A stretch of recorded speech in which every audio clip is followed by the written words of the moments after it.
திருவண்ணாமலை ஆதீனம்னா எத்தனை ஆயிரம் பேருக்கு, எத்தனை லட்சம் பேருக்கு, எத்தனை கோடி பேருக்கு உணவளிக்கின்றோம், அன்னதான சேவை செய்கின்றோம்.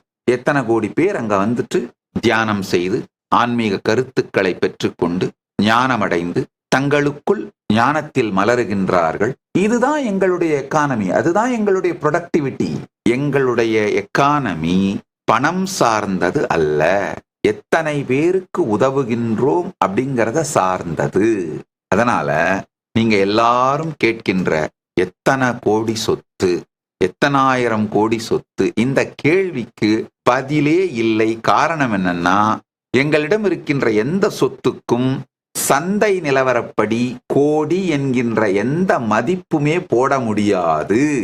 ரியல் எஸ்டேட் வேல்யூ 0 ஆகி போயிட்ட நிலங்கள், மார்க்கெட் வேல்யூ 0 ஆகி போயிட்ட கோல்டு, மார்க்கெட் வேல்யூ 0 ஆயிட்ட வெள்ளி, அதுதான் எங்கள் மடங்களில் ஆதீனங்களில் இருக்கின்றன. இந்த தெளிவை உங்கள் எல்லோருக்கும் மிக தெளிவாக சொல்லுகின்றேன்.